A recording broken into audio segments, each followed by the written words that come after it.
Crash Bandicoot! It's about time! It is definitely about time that I review the latest Crash game.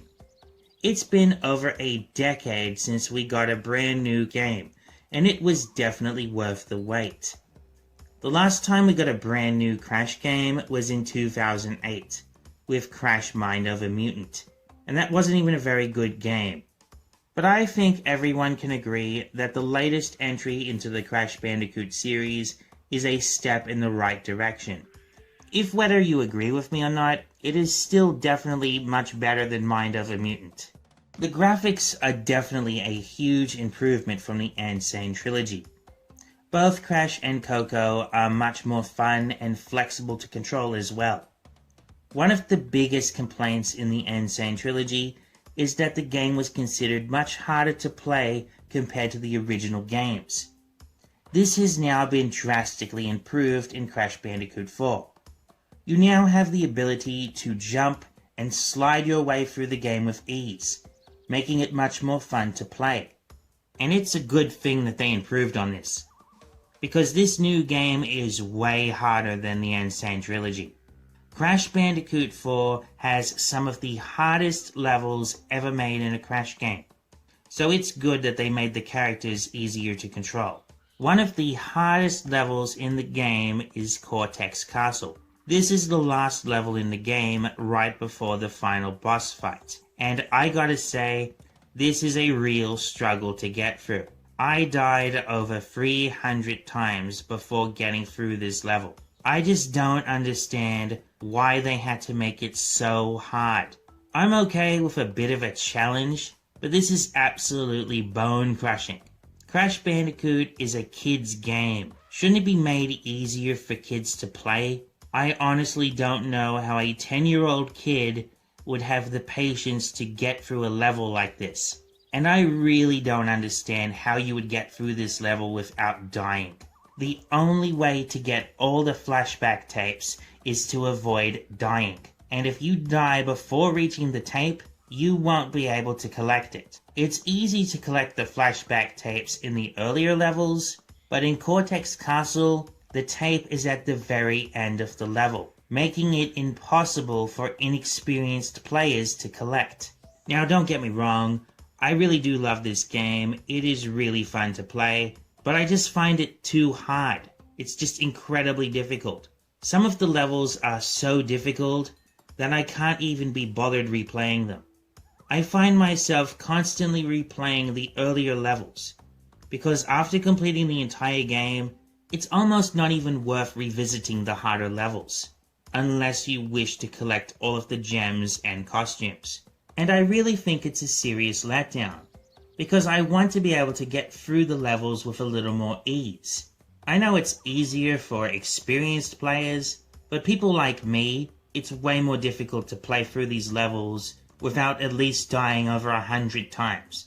And after completing the game, you just get so frustrated at these difficult levels that it's almost not worth going through them again, especially when you've already completed the game. Now, don't get me wrong, every level in this game is fantastic. It's just with some of the levels being so hard as they are, I just get sick of replaying them.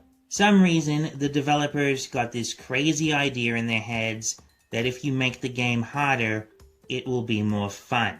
They were so determined to try and challenge the player, they forgot to ask themselves why. I think for the next Crash Bandicoot game, they should reconsider why they decided to make it so hard in the first place.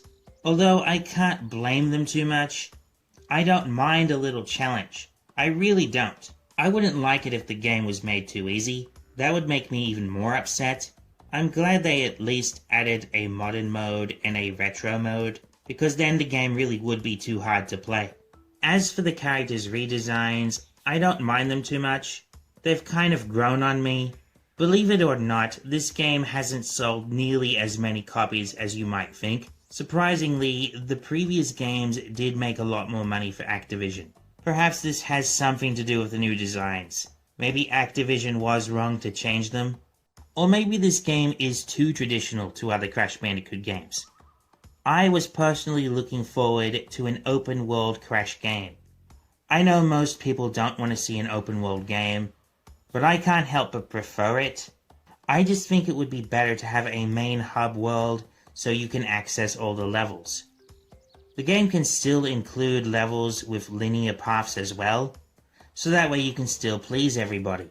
I think it's great that they also include extra characters in the game, but I'm not crazy about having Tana as a playable character.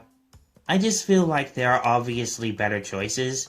Tana originally appeared in the first Crash Bandicoot game, and more recently as a playable character in Nitro Fueled. So she's clearly not a very popular character, or they would have included her in more games. So I didn't like them picking Tana, but I definitely think they made the right choice picking Dingo Dial. He is a lot more fun to play compared to Dr. Cortex, for example.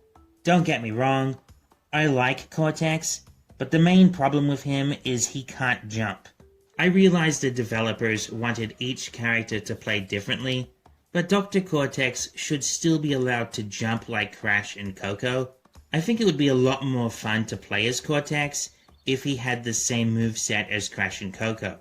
Another thing I don't like about this game is the inverted mode. I can't help but prefer playing it the normal way. The only inverted mode I enjoyed the most was the spinning paint mode.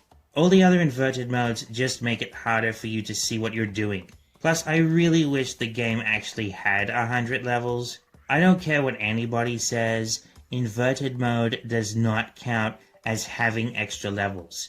They're still the same levels, even if they do look a little bit different. I do hope the developers learn from their mistakes with this game. I hope the next game will be much easier to play. I know I've said a lot of negative things about this game, but I still had a lot of fun playing it. Crash Bandicoot has always been one of my favorite game franchises. I've always been a huge fan of Crash. The games have always been challenging, and that's why I enjoy them so much. But I just feel that Crash Bandicoot 4 is way too challenging, and I think it should have been made way easier to play. I enjoy a challenge, but even I have my limits. Anyway, I definitely give this game a 9 out of 10. Whether you're a huge Crash Bandicoot fan, or you just like trying something more challenging, then this is definitely the game for you. Well, that's about it for this video. Let me know what you think of Crash Bandicoot 4 in the comment section below. Until next time, be sure to subscribe and stay tuned for more videos.